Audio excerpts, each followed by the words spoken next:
तो आज का हमारा टॉपिक है functions in C plus plus. तो फंक्शंस बेसिकली किसी भी काम करने को कहते हैं, कोई भी काम सार अंजाम देना। तो सी प्लस प्लस में हम फंक्शंस को इस तरह देखते हैं कि हम एक ब्लॉक बना देते हैं और उसको हम कोई भी एक वर्क असाइन कर देते हैं, यानी फंक्शन असाइन कर देते हैं, और उसको बाद में हम सी आउट करा देते हैं जब हमारी मर्ज़ी होती है या जब हमें इसकी ज़रूरत पड़ती है। तो इंट मेन तो हमारा मेन फंक्शन है, लेकिन हम इसमें एक से ज़ायद फंक्शन भी बना सकते हैं। जैसे मैं एक फंक्शन बना देता हूँ वाइड पर्पल के नाम से। पर्पल हमारा फंक्शन का नाम है और जो राउंड ब्रैकेट्स हैं वो फंक्शन को शो करती हैं कि ये हमारा फंक्शन है, करली ब्रैकेट्स, और सी आउट मैं हेलो कर देता हूँ और उसके आगे कॉलन लगा देता हूँ। चले इसी तरह का मैं एक और फंक्शन बना देता हूँ, देन हम इसको सी आउट करा के देखेंगे। एक मैं फंक्शन का नाम लिख देता हूँ ब्लू, और इसके अंदर मैं वैल्यू भी चेंज कर देता हूँ। फॉर एग्ज़ाम्पल मैं लिख देता हूँ 07। तो 07 लिखने के बाद अब हमने इसको कॉल तभी करना है जब हमें इसकी ज़रूरत होनी है, वो भी मेन के अंदर।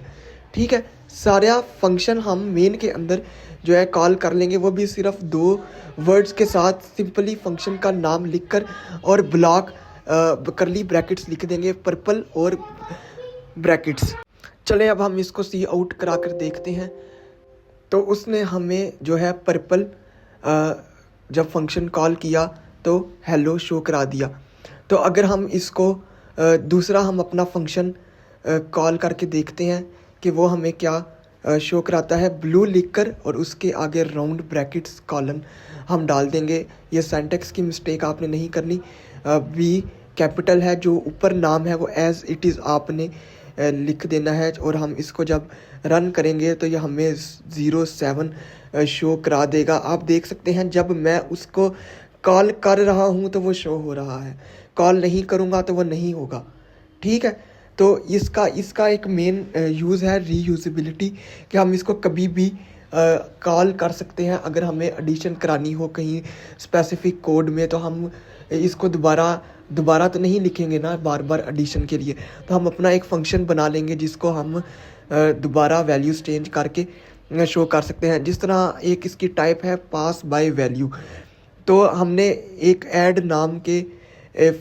ऐड नंबर्स के नाम से एक फंक्शन बनाया, जिसके ब्रैकेट्स में हमने 2 इंटीजर्स लिख दिए ए और बी, और हम कह रहे हैं कि ये हमें फंक्शन क्या परफॉर्म करे, कि ये जी एडिशन का फंक्शन परफॉर्म करे। तो हमने क्या किया, a is equal to a plus B, और हमने इसको सी आउट a करा दिया। अब एड्स नंबर में हमने x और y आर्गूमेंट्स पास करा दी। x को हमने 5 के इक्वल कर दिया, और y को हमने जो है वो 7 के इक्वल कर दिया। अब यहाँ पर कॉन्सेप्ट समझने वाला है कि ये जो x है हमारे पास ऐड नंबर्स में मेन में, वो ऐड नंबर्स के इंट a के इक्वल है, और इंट b जो है हमारे पास y के इक्वल है। ये कॉपीज़ बना लेगा। हमने x और y को a b के इक्वल कर दिया, और x 5 के और y 7 के इक्वल है। तो जैसे ही प्रोग्राम रन होगा x इज़ इक्वल टू 5 जो है इंट a के इक्वल हो जाएगा, और y is equal to b के इक्वल हो जाएगा, और वो अंदर इक्वल होने के बाद वो ब्लॉक के अंदर एंटर होगा, और a is equal to a plus b जो कि 12 प्लस 7 है, वो ऐड होकर हमें सी आउट शो करा देगा। इसी तरह हम सब्ट्रैक्शन के लिए भी कर सकते हैं।